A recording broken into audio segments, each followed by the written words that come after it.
think it's really exciting for women today, for young women, for all of us in this room, that there's now a preventive vaccine that has been approved by the FDA, and really against cervical cancer, genital warts, and some precancerous lesions that can be in the cervix, and that's that CIN, the vagina, as well as the vulva.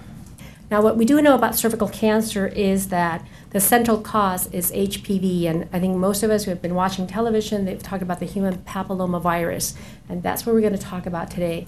And what we have for screening today is an additive, which is that HPV testing. And what are the causes of cervical cancer?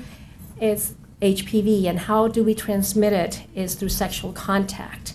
And sometimes I'll pick up somebody with HPV today. I can't tell them where they had their first exposure or who gave it to them. It's like, what came first, the chicken or the egg?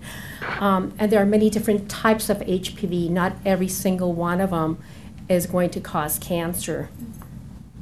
But we now can prevent, at least we can screen for it.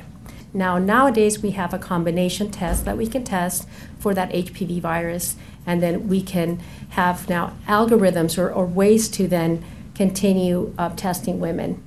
If we look at genital warts, and this is how I get some of my adolescents, I do adolescent gynecology, if they worry about a pimple in their face, believe me, they're going to worry about something else down there because they kind of forget.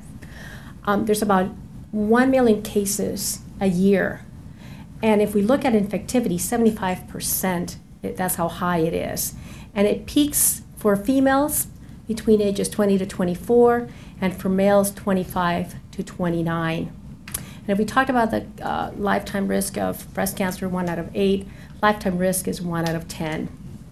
And in 1 of every 100 adults, we can actually see warts. And if you're eligible, HPV vaccine, it is recommended by the CDC, and the recommended groups are the following. As early as 9 are eligible for the vaccine. And what we're recommending today is girls starting at 11, and really by 13 to 18, they're catching up. We should really be, and our pediatricians have really come on board with this. Women up to age 26 are eligible for the vaccine if they weren't previously vaccinated for cervical cancer. Women older than 27 are not yet, it's not FDA approved, but they are doing the studies, and the same thing for men. Real quickly on the vaccine, because this is what the whole talk is about, it does prevent it. It does decrease the chances of getting cervical cancer.